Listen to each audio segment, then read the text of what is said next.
Hello, കഴിഞ്ഞ വ്ളോഗിലൊക്കെ ഞാനൊരു യാത്രയിലാണെന്ന് പറഞ്ഞായിരുന്നു അല്ലേ. അപ്പോൾ ദേ യാത്ര ഇവിടെയൊക്കെ ആയിരുന്നു കേട്ടോ.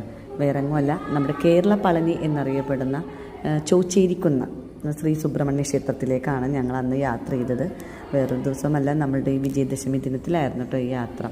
അപ്പോൾ അതിൻ്റെ മുന്നോടിയായിട്ടുള്ള 1-2 വ്ളോഗ്സ് ഞാൻ ഇതിന് മുന്നേയൊക്കെ പോസ്റ്റ് ചെയ്തിട്ടുണ്ടായിരുന്നു കേട്ടോ. അപ്പോൾ കാണാത്തവർ അതൊക്കെ ഒന്ന് കയറി കാണണേ. അപ്പോൾ ദേ ഞങ്ങളിതേ നമ്മുടെ പഴനിയെ എന്താ പറയുക, പഴനിയെപ്പോലെ തന്നെ ഇരിക്കുന്ന ഒരു അമ്പലം എന്നുള്ളത് നമ്മൾ യൂട്യൂബിലും അത് രീതിയിലൊക്കെ കണ്ടിട്ട് വന്നതാണ് കേട്ടോ.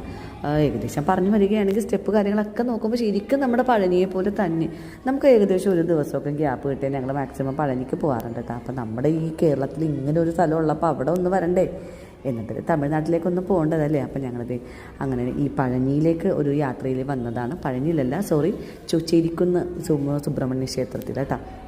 അപ്പോൾ ഇവിടെ കേരളത്തിൽ മുണ്ടനം ചെയ്യുന്ന അമ്പലങ്ങൾ എനിക്ക് തോന്നുന്നു ആകെ ഒരു അമ്പലത്തിൽ തലമുണ്ടനം ചെയ്യുള്ളൂ എന്ന് തോന്നുന്നുണ്ട്. അപ്പോൾ നമ്മുടെ പഴനിയെ പോലെ തന്നെ ഇവിടെയും തല മൊട്ടടിക്കാം. അതുപോലെ തന്നെ വെയിൽ വെച്ച് ആൾക്കാർ വെയിൽ വെച്ചിട്ട് എന്താ പറയുക, വെയിൽ കൊണ്ട് മല കയറുന്ന ആളുകളൊക്കെ ഉണ്ട് കേട്ടോ. സോറി, മലയല്ല, സ്റ്റെപ്പ്.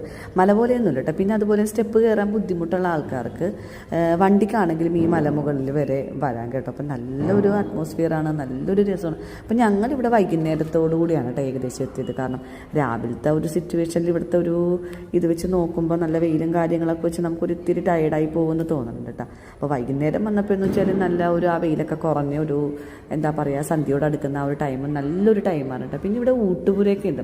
ഏതൊക്കെ ദിവസമാണ് ഇവിടുത്തെ പ്രാധാന്യം എന്നുള്ളതൊന്നും ഞങ്ങൾ ചോദിച്ചില്ല കേട്ടോ. വളരെ കുറച്ച് ആൾക്കാരേ ഉണ്ടായിരുന്നുള്ളൂ. വലിയ തിരക്കും കാര്യങ്ങളൊന്നും ഉണ്ടായിരുന്നില്ല. നല്ലൊരു രസമാണ് കേട്ടോ. പിന്നെ ഇതിൻ്റെ അകത്ത്, ഈ അമ്പലത്തിൻ്റെ അകത്ത് ഫോണൊന്നും യൂസ് ചെയ്യാൻ പറ്റില്ല കേട്ടോ.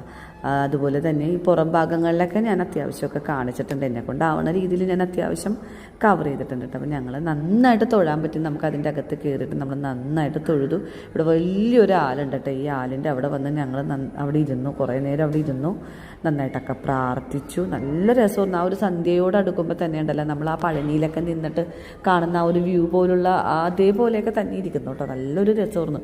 അങ്ങനെ ഞങ്ങൾ നന്നായിട്ടൊക്കെ പ്രാർത്ഥിച്ചു, നന്നായിട്ട് എക്സ്പ്ലോർ ചെയ്തു, കുറേ ഫോട്ടോസ് വീഡിയോസ് എല്ലാം എടുത്തിട്ടാ.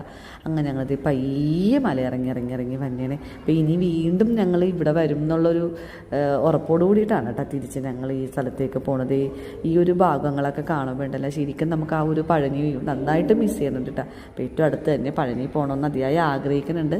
ഇപ്പോൾ സുബ്രഹ്മണ്യ സ്വാമി നമ്മൾ അനുഗ്രഹിക്കും എന്ന് വിശ്വസിക്കണം കേട്ടോ പഴനിയിലേക്ക് പോകാൻ വേണ്ടിയിട്ട്. അങ്ങനെ ദേ സ്റ്റെപ്പെല്ലാം ഇറങ്ങി വന്നിട്ട് എടുത്ത ഒരു വ്യൂ ആണ് കാണുന്നത്. അപ്പോൾ ഞങ്ങൾ ഈ യാത്ര ഇതോടുകൂടി ഇന്നത്തെ ആ ഒരു യാത്ര അവസാനിച്ചു. അപ്പോൾ നമുക്ക് അടുത്ത വീഡിയോയിൽ കാണാം.